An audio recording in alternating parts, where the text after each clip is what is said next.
Fala galera, eu sou o Bruno Ribeiro e estou aqui para mais um episódio do nosso querido podcast. Qual que é o nome do nosso podcast? Cientificamente Conectado, na 30ª tentativa de nome. Dizem que essa é a da sorte, né? É verdade. A 30ª é a da sorte. E vamos lá, hoje, né, já estou aqui com o meu parceiro de aventuras, o nosso querido Carlos Henrique. E aí, Carlos, como Fala está? pessoal, boa tarde, tudo bem? Carlos aqui falando com o drive de gripe da voz, mas nada que um autotune depois não corrija. Mas é isso aí, mais uma vez aqui, É isso na aí. nossa monstruosa produção de estúdio. Né? Super elaborada. Vamos lá. E hoje a gente tem uma presença especialíssima, né?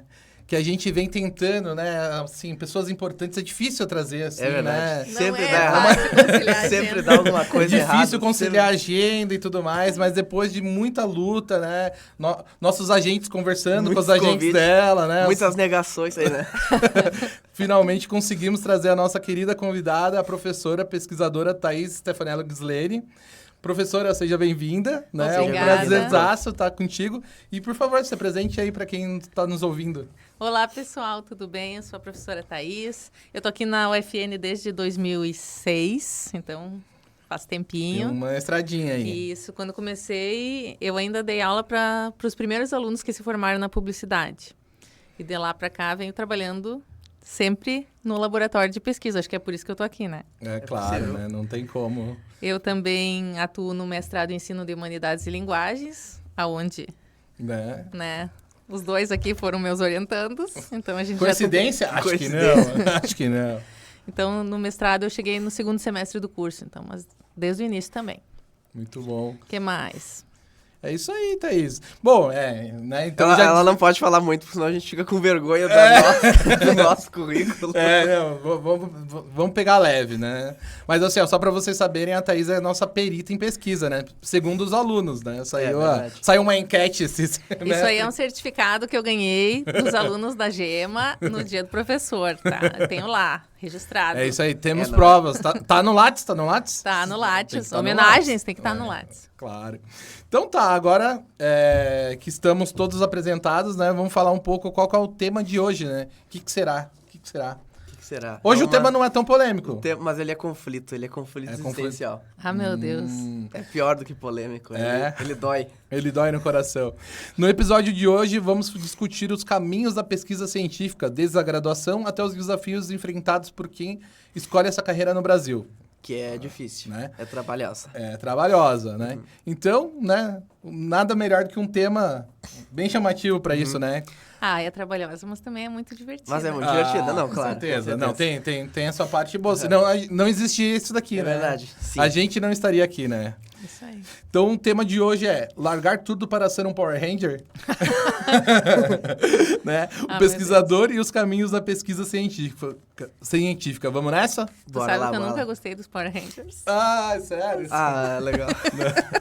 Meus irmãos gostavam e eu já não curtia mais essa vibe de desenho aí. É que Power Ranger, é que eu peguei várias gerações de Power Ranger, então se eu ficar aqui eu consigo falar bastante sobre o tema. Todas as forças que né, enfim, vamos mudar de assunto, né? Vamos mudar de assunto. Estraguei o Senão eu vou começar a brinquedo. querer morfar aqui, né? Então, enfim, né? Para começar, vamos falar um pouco do papel da pesquisa na formação dos alunos de graduação, né? A iniciação científica. Então, hoje, né, vou passar a primeira palavra para nossa convidada, né? E aí, Thaís, como que funciona, né? Tu faz parte do LAPEC, fala um pouco do LAPEC e como que funciona esse processo de iniciação científica lá. O Laboratório de Pesquisa em Comunicação, hoje ele é dos dois cursos, né? Tanto da publicidade quanto do jornalismo. Mas a gente atua, cada um mais direcionado para os seus alunos. Então, desde que eu comecei aqui na Universidade Franciscana, eu fui vinculada a esse laboratório. E daí, aos poucos, a pesquisa foi começando naturalmente a ganhar mais espaço na minha trajetória. Logo no primeiro ano que eu estava aqui, eu já tive 2 iniciações científicas, meio que por acaso, assim, Massa. né? Que eram alunas da primeira turma de PP. Que legal. E daí já foram as minhas primeiras experiências. Elas estavam tendo a primeira experiência com iniciação científica e eu também. Né? Ao mesmo tempo, naquele semestre aqui, foi a primeira vez que eu fui banca de um trabalho de Que graduação. legal. E eu me lembro que naquele dia eu estava quase com febre, de tão nervosa. Nossa, sim. De participar, Imagino. de avaliar o trabalho de outro. A responsabilidade, né? É. Até hoje ainda tem um friozinho na barriga. Canetaço. Nossa, né? Não, hoje já é tranquilo. Hoje é só que... Canetaço. Mas a primeira banca é uma responsabilidade, né? Então, foi assim, o início da minha trajetória como professora. Então, o início na pesquisa também e o início da responsabilidade de falar sobre o que estava correto ou não no trabalho de uma outra pessoa. Então, loucura, né? me deixou bem nervosa. Boa. Mas foi um caminho interessante. Então, trabalhei nessa... A primeira banca não foi de uma aluna minha, foi de uma aluna do Lula, inclusive, me lembro, né? Mariana, foi você a minha primeira banca. Mariana, se tu tiver ouvindo, Cada vez que eu passo deixa na pelo rua menos por um ela, que a gente se cumprimenta, eu me lembro. Fui a primeira foi a minha banca. primeira banca. A questão é, será que ela pensa aí? Não, Foi minha ela banca. nem lembra disso, não. Ela talvez lembre que eu tenha sido banca, mas Não. não que eu tenha... Que tenha sido a minha primeira banca. É, a gente não tenta não transparecer, né? Que a gente tá nervoso também. Mas enfim, né? Naquele semestre tiveram várias, mas ela me lembra porque foi a primeira que eu participei daquele semestre. Assim. Marca, né? Não tem como. massa. É a primeira vez que tu faz alguma coisa ali, querendo ou não, marca. Mas e aí, como que funciona o processo de iniciação científica hoje dentro do curso de graduação aqui no caso da publicidade, né? E jornalismo, né? Que tu tem acesso. A inscrição... quando são abertos os editais, eles são feitos por um prazo de 1 ano, né? Normalmente o professor escreve um projeto, pensando ou não nos alunos, na maioria das vezes eu já tenho em mente, para quem que eu poderia dar uma iniciação científica, quem que poderia trabalhar comigo, porque a gente já fica olhando, né? Esse aí dá para pesquisa, esse aí não vai funcionar, esse aí funciona. E daí já escreve pensando, vou trabalhar com aquele aluno, vamos ver quais são os interesses dele que se alinham com os meus, porque se não tiverem alinhados com os meus interesses, também já fica mais difícil, eu tenho que estudar outras coisas. Se fugir muito da tua área que tu já pesquisa, né? Mas daí a gente escreve o projeto, passa por uma seleção lá na pró-reitoria e daí sai a lista dos aprovados. Sai o nome dos professores como contemplados e daí os professores escolhem os alunos para dar esse projeto. Na verdade, esses primeiros projetos que eu fiz, eu não tenho bem certeza, não me lembro muito, mas eu acho que não fui eu que escrevi. Eu acho que quem escreveu foi a coordenadora da época, que era a Dada, e ela passou para mim. E daí eu assumi as iniciações científicas. Entendi. Mas eu também não tenho muita certeza. É. Eu sei que eu orientei, né? Eu me lembro mais ou menos dos trabalhos, mas como começou, não sei direito, assim, né? Também faz um tempinho. Pouco tempo. Deixa pra lá. Se você não fez as contas até agora, não precisa fazer mais, né? Mas é uma parceria que vai se estabelecendo, porque todos esses que começam uma iniciação científica, é certo que vão trabalhar 1 ano junto comigo. Sim, né? isso é muito legal, né? Então, a gente tenta sempre estabelecer essa rotina. Normalmente, tem projetos que são de 12 horas que os alunos têm que cumprir, tem projetos que são de 20, dependendo da agência financiadora, né? E então, os alunos convivem com a gente semanalmente ali, nos seus horários, e vão construindo. E é uma coisa, assim, que eu sempre digo, é de trabalho, o laboratório de pesquisa, mas é também um lugar onde a gente aprende muito, onde tem as trocas, né? Eu gosto de organizar para que os bolsistas... Normalmente, agora, a gente tem uns 3 ou 4 bolsistas na sala atuando sempre, fora os monitores, né? E eu gosto de organizar para que eles troquem.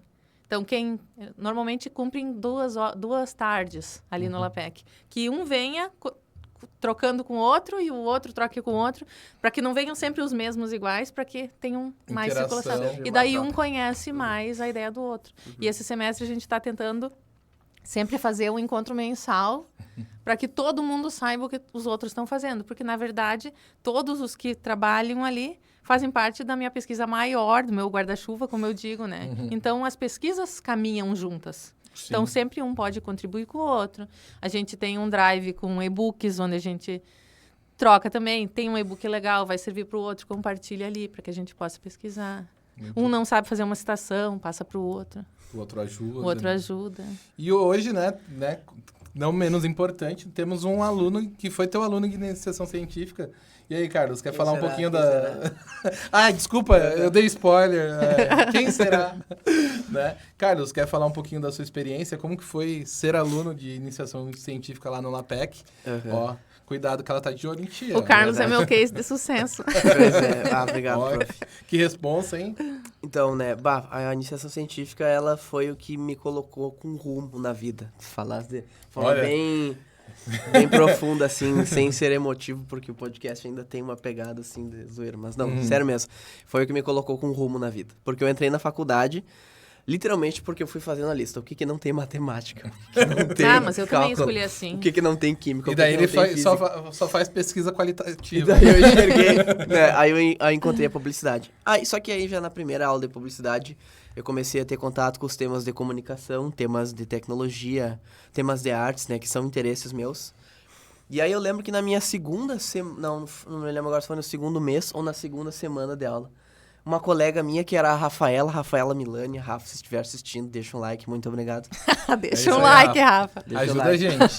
E obrigado de coração também, Rafa, pela indicação. Ela me indicou pro LAPEC que tinha uma vaga. Aí eu fui lá e naquela época eu era todo metalhead, né? Assim, era uma lata Corrente, infinita. cabeludo. E era uma lata, assim, pela louca.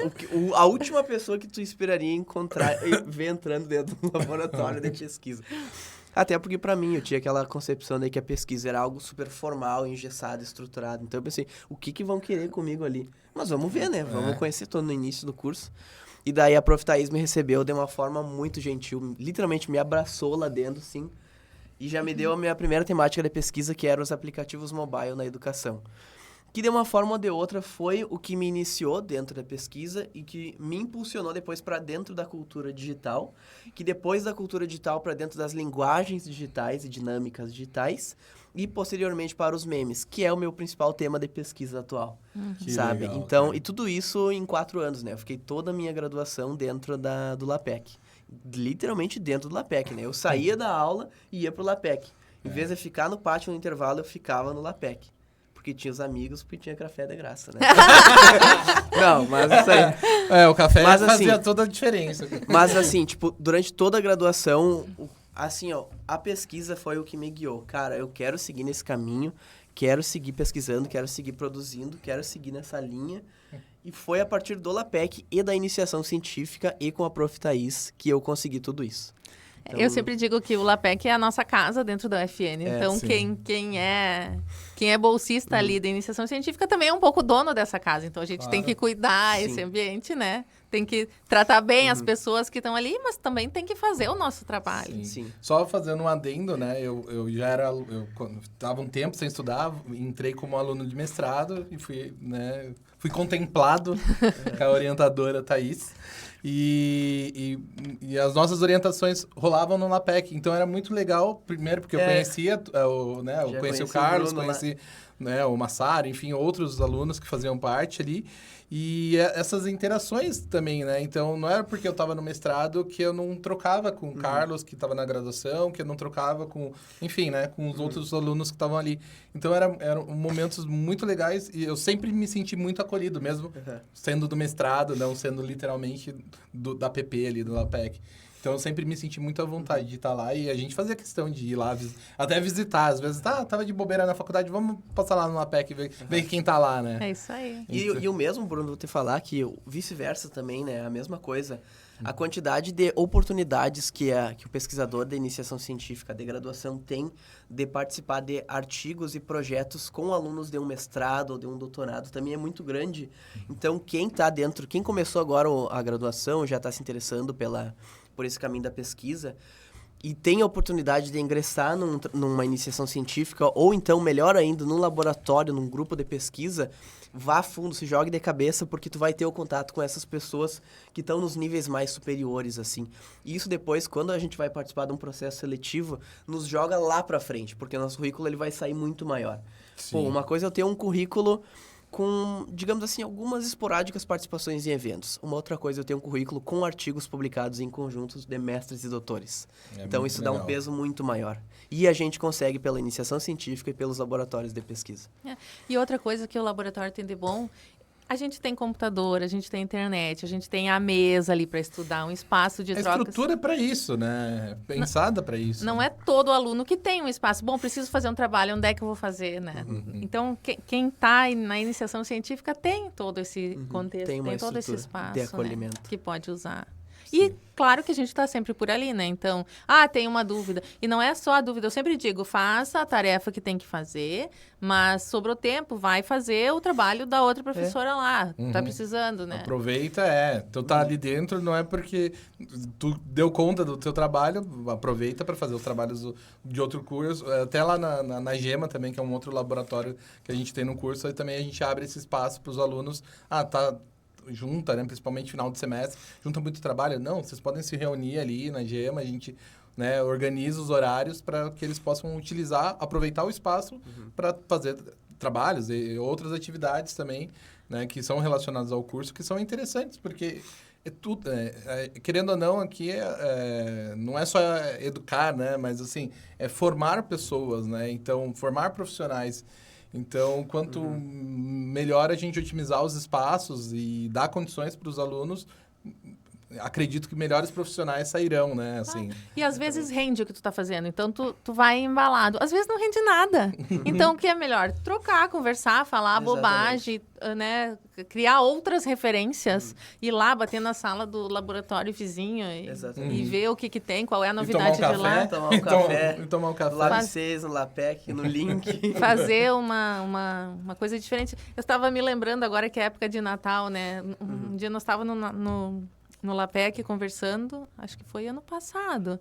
E daí eu disse, mas nós precisava de um card de Natal, vamos fazer. Eu vi um TikTok que fazia, lembra aquele que fazia assim? Vocês lembram daquele vídeo que ia... Das escadas. Das escadas, Daí eu disse, vamos lá, bate no laboratório vizinho lá.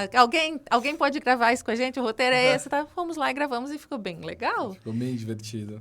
Então essa interação, assim, cada um tem alguma coisa em que é bom. Então...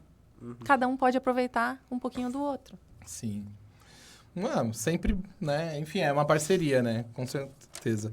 Então, assim, só para a gente fechar esse assunto de iniciação científica, e aí, para um aluno de graduação que está nos ouvindo, como entrar no LAPEC? Ou que dicas que tu daria aí de iniciação científica para começar? Vem conversar. Eu ia dizer a mesma coisa. É só chegar, não tem mistério. Vem conversar que a gente vê como é que pode ajudar. Só entrar na... Agora, por exemplo, a gente teve na JAI, teve a apresentação das iniciações científicas, dos meus orientandos, tudo, mas a gente também teve uma apresentação de um aluno que está fazendo métodos e técnicas. Ele disse, eu queria apresentar na JAI, como é que eu faço? Que legal. Tá, tu sabe qual é o prazo? O prazo tá estourado, mas será que dá? Dá! É um resumo, dá. Então, a gente dá um ligeirão, faz assim, faz assim... foi lá, apresentou, tá faceiro com a pesquisa, né? Então, que é o João Vigânico. Que bacana. Esperaremos. Também deixa like se estiver assistindo isso. João. Mas assim, tá na graduação e já fez uma apresentação na JAI sobre o que vai ser o TFG dele. Então, por exemplo, essa orientadora, o orientador que pegar ele pensando, nossa, ele tem um projeto... né? Que legal, né? Que já está recém no projeto de métodos e ele já apresentou na JAI. Então, quer dizer, já vai ter noção de participação de evento, já vai ter noção. O que ele fez? Ele veio conversar. Sim. Thaís, eu quero uma ajuda, como é que eu faço? É buscar, né? Interesse, né? Mostrar interesse e o resto a gente dá, né? Tenta da melhor forma dar o melhor suporte possível, né? Outro caso, esse ano tem a Paula também. A Paula é monitora, né, de métodos. Ela me ajuda com várias outras coisas. E daí surgiu o evento do Educom, que a gente participou. Tivemos 12 participações da UFN no evento semana passada. E a Paula foi uma, porque ela, em projeto de métodos, ela fez um trabalho com... Inclusão, eu me lembro. De inclusão. E daí eu disse, olha, Paulo, o teu trabalho se encaixa na temática desse evento. Que tal se a gente adaptar? Mas será que eu consigo? Não sei se eu consigo. Consegue. Tá, mas e como? E daí, senta aqui, vamos conversar. Apresentou o trabalho. Tava louca de medo e foi muito bem. Isso aí, que legal. Né? Que legal. Então, quer dizer, também, nem começou o TFG ainda, já apresentou o trabalho num evento nacional, muito importante. Isso que eu ia falar, muito importante, né? E que é referência, né? Aqui no Brasil. Bom, continuando, né? Falando de pesquisa e cenário brasileiro, queria saber os desafios dos pesquisadores enfrentam aqui no Brasil, desde a escassez de financiamento até o reconhecimento profissional. Quais são os principais obstáculos que vocês identificam? Eu acho que um dos obstáculos hoje é trabalhar com a pesquisa e não ser... e saber utilizar a inteligência artificial que vai dar suporte. não achar que vou colocar um trabalho lá e ele vai me dar pronto, porque não é assim. A Né? gente sempre fala da IA aqui. Eu sou a favor total do uso da inteligência artificial, tá? Ela Só tá aí pra que nos ajudar, ela né? é uma ferramenta, uma alavanca, ela não pode escrever o trabalho pela gente. Não posso confiar no que ela me dá. Né? Eu preciso saber qual é a referência certa, porque eu não posso dizer qualquer coisa. Às vezes ela me diz o que eu quero escutar e não exatamente a verdade. Então, eu só vou saber se o que ela está me dizendo é real, se eu tiver contexto, se eu tiver leitura, se eu souber me apropriar do que ela está me dando com as minhas referências. Eu acho que isso é uma dificuldade, porque assim, eu vejo muitos trabalhos que o aluno vai apresentar, eu digo, faça um trabalho sobre tal. Né? Já me aconteceu várias vezes. Aí eu dei várias referências e daí eu vejo que as minhas referências não foram aproveitadas e veio um trabalho de GPT.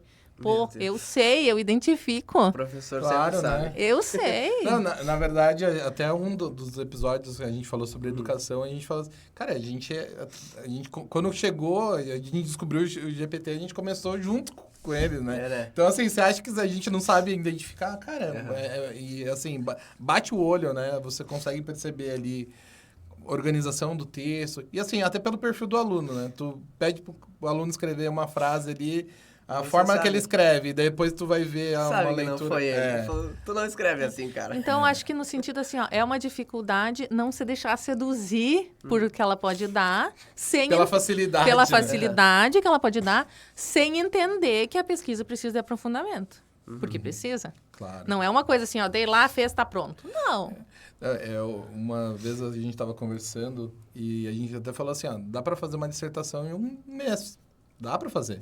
Só que tu tem que ter leitura. E daí isso toma tempo, entendeu? É. Porque assim, ó, hoje, né, depois que a gente passou pelo mestrado, né, no caso nós dois, a gente teve muita leitura durante esse processo e daí no final tu tem argumentos, tu tem conhecimento para fazer e daí tu faria o mesmo. Mas no começo do mestrado, será que a gente já tinha um conhecimento suficiente para isso? Provavelmente não, né? Então, é isso, né? Tu precisa trazer aquilo para o teu mundo. Não dá para ser... não, vou estudar só quando eu precisar, né? Que Eu é um acho que dos tem desafios. que pensar que, assim, ó, claro que dá trabalho, né? A gente não pode escolher o caminho mais fácil. Né? Várias vezes eu já testei alguma coisa e me deu ali, eu disse, não é bem isso. Eu converso, não foi isso que eu pedi. Não é assim. Mas daí ele me dá outra coisa e eu digo, não, você não tá me escutando. Você não entendeu, não quer Não é isso, tá errado. Você tem razão, né? Você tem razão. Então, por que então? Se você quer inteligência, por que não me dá certo? Não. Mas é que ainda A existem as inteligência- limitações, né? Isso aí. E assim, eu gosto de reforçar que a inteligência artificial ela é um suporte, é um auxílio, né? Ele está ali para nos auxiliar, né? Então, como a gente vai usar isso, é lógico que a gente que decide, né? Mas não usar como muleta, mas também não acreditar em tudo que fala ali, né? Não, Senão a você gente precisa da curadoria humana. É, Se a gente usar assim, vai ser ótimo, sim. né? Mas então é isso. E eu vejo, a segunda pergunta era sobre incentivos, né? Isso. Hoje a questão gente dos tem- obstáculos, né? A gente tem vários editais abertos ali. O problema é assim, a gente dar conta de tudo que a gente tem que fazer, né? Mas a gente tem que se jogar. Por exemplo, a gente tem um edital aprovado na FAPERGS agora, que a gente aprovou, eu nem sei, faz tempo já, mas a gente ainda não recebeu a verba, ela tá para entrar, né? Então, por enquanto, a gente está fazendo pesquisa exploratória com a inteligência artificial, estou esperando chegar os computadores e as assinaturas para a gente realmente brincar com a inteligência artificial para ver como ela pode nos ajudar, nos atrapalhar. Tentar usar de uma forma mais extrema, né? Ali. Testar mesmo para ver como isso pode acontecer. Mas tem caminhos para pesquisa, é só estar atento. E aí, Carlos, e com base nas suas experiências, o que tu identificou aí de desafios? De do desafios na pesquisador? pesquisa científica?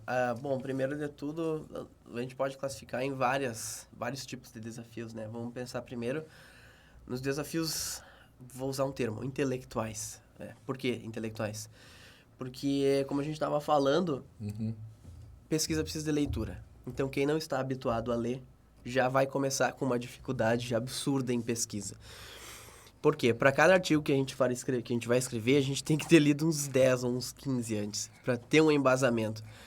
Então, esse é um dos primeiros desafios, a questão do tempo que tu precisa investir para te desenvolver uma boa pesquisa. E logo, quando a gente precisa de tempo para investir, a gente precisa ter esse tempo livre. Então, aí que eu identifico um outro desafio. Digamos que a pessoa trabalhe, tem uma rotina mais agitada, mais turbulenta, tenha que cumprir tantas horas em outro lugar. Isso é uma coisa que, de fato, vai pesar na rotina dela se ela quiser entrar pelo caminho da pesquisa. A gente já falou em alguns outros podcasts, alguns outros episódios, que é difícil a vida do pesquisador, eu digo no sentido de que a pesquisa não tem como a gente se manter como pesquisador enquanto profissão. A pesquisa ela não pode ser considerada uma profissão porque, pelo menos para nós aqui, a questão financeira que a gente recebe para a pesquisa, por mais que os auxílios sejam muito bons, não tem como a gente se manter com isso. E porque a gente vai ter que conciliar as duas rotinas. Então, esse é uma outra dificuldade que eu vejo. E, por fim, ainda diria que tem a questão infraestrutural. Aqui na nossa universidade, a gente tem o privilégio de ter uma infraestrutura muito boa. Nós temos o estúdio aqui que nos acolhe, por exemplo, para gravar todos os episódios. Mas temos também os laboratórios de pesquisa, como a Prof. Thaís mencionou. A gente tem locais específicos com equipamentos, com computadores, com recursos que nos possibilitam desenvolver um produto bem feito, um produto de pesquisa bem feito. E essa não é uma realidade de todas as universidades, inclusive, principalmente das universidades federais. Algumas costumam ser um processo mais burocrático para ter acesso a esses lugares. Costuma ser o contato com os professores costuma ser um pouco mais difícil, às vezes, porque eles também têm uma carga horária muito mais corrida, algumas outras coisas, outras demandas que eles precisam ter. Ele está dizendo que a nossa carga horária não é corrida. Não estou dizendo isso. Bom, eu não sei. Eu imagino que a Thaís não durma, porque assim, tu manda mensagem para ela às 2 da manhã, ela te responde às 3. Aí você fala, como? Não, me expressei mal. Mas, por exemplo, assim, eu vejo que quando o acesso aos laboratórios e aos ambientes de pesquisa é facilitado, o acesso aos professores também é facilitado. E quando isso não acontece, obviamente vai haver um distanciamento maior com o professor que você precisa contatar para desenvolver um trabalho. Então é nesse sentido. Então esses são os principais desafios que eu vejo para quem está começando a pesquisa, quem quer entrar nesse caminho, e para quem já está há um bom tempo também. É a questão, às vezes, da infraestrutura e da disponibilidade de tempo e das disponibilidades da instituição. Mas, como a gente está frisando aqui, nada disso são impedimentos para o pesquisador. Porque ser pesquisador não significa tu ter uma bolsa de pesquisa. Não significa tu estar necessariamente inserido num ambiente de pesquisa. Significa tu estar pesquisando, tu estar lendo, estar produzindo. Publicou o artigo, fez lá pelo ORCID, colocou no Currículo Lattes, tu já tem a publicação, já é um pesquisador. Então, eu acho que essa é a questão. E andar com o caderninho de notas, né? Andar com o caderninho. Porque, às vezes, um insight surge quando tu não tá esperando. Eu, na verdade, quando eu estava escrevendo a tese, eu tinha sempre um caderninho na mesa, porque às vezes eu sonhava. Eu sonho muito. E é verdade, ela sonha e acontece. A gente já debateu indiretamente essa questão. Não, mas eu sonhava e daí eu me acordava e daí eu anoto. Às vezes, quando eu ia ler de manhã ou depois, não tinha sentido nenhum aquilo que eu estava anotando, né? Mas às vezes tinha, às vezes aquilo me lembrava de outra coisa, né? Que eu sonhei agora na dissertação do Coleto e deu certo. Aquilo deu certo. Não, você falou com as pessoas certas, né? Também fez um networking ali, né? Que colaborou. Mas aí, se a gente não anota, a gente esquece. Eu sempre digo, não adianta só pensar na pesquisa. A pesquisa precisa ser escrita, precisa ser documentada ali. E eu acho muito engraçado, não sei o cérebro de vocês como funciona, mas assim, durante o mestrado, tinha momentos que eu travava e eu não conseguia ir. E daí eu ficava insistindo e a Thaís, coitada, tentando me ajudar de todas as formas que ela conhecia. E daí, desistia. Eu ia pra casa, ia fazer qualquer outra coisa, jogar videogame, enfim. Daí, de repente, sei lá, no banho, tava tomando banho. Porque se eu fizer o quadro assim, não sei o que lá. Daí eu fazia, eu mandava pra ela de madrugada, coitada.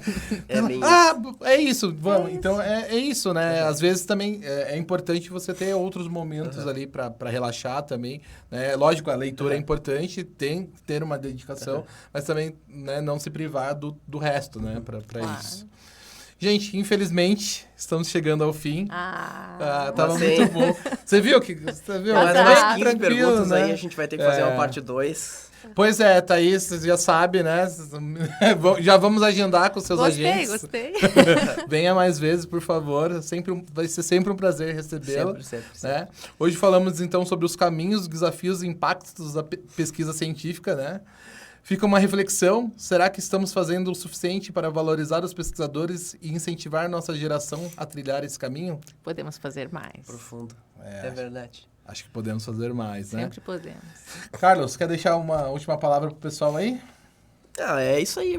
Quem tem interesse em pesquisa, não tem mistério. É só chegar no ambiente de pesquisa ou simplesmente começar a ler e começar a escrever. Não tem mistério nenhum. Vá atrás, se jogue de cabeça. Thaís, muito obrigado de novo pela sua participação. É sempre um prazer estar contigo, né? Não só aqui, mas na vida. Obrigado por tudo, que acho que a gente pode agradecer também como alunos, né? Como alunos. E hoje como colega também de profissão. Então, assim, muito obrigado por tudo que tu fez por nós como pesquisador e que você continue iluminando outras cabeças tu sabe, por aí. Bruno, deixa eu contar, que quando a Elsbeth veio me dizer que tu ia ser me orientando, ela disse, olha, Thaís, eu acho que tu vai ganhar um presente. Olha só. Me lembra dela. Que loucura. Quando ela fez a seleção e me disse que tu ia ser me orientando. Ela disse, acho... Não sei, né? Ele vem de longe, mas eu acho que vai ser um presente. E realmente. Agora, e aí? Qual foi o mesmo, a Rafa não deve ter dito pra ela. Ela disse, vou trazer uma bucha aqui pra ti. Não, quando a Rafa me largou o Carlos, eu disse, sério, cara, será? Vamos lá, vamos ver, né? Vamos ver o que dá. E aí, ó, um case de sucesso. Isso aí. Então tá. Eu que agradeço a oportunidade de participar aqui com vocês. Muito obrigado. Obrigado por tudo. Então é isso, pessoal. Valeu por mais um episódio. Né? Curtam, compartilhem, enfim. Valeu, falou. Mandem, né, sugestões de temas. Ideias, dúvidas. Outro dia eu volto aqui responder as dúvidas. Isso, por favor. Conflitos. Nome não precisa mais, porque a gente já tem, né? Finalmente conseguimos. Até a próxima. Valeu, pessoal. Valeu, falou. Tchau, tchau.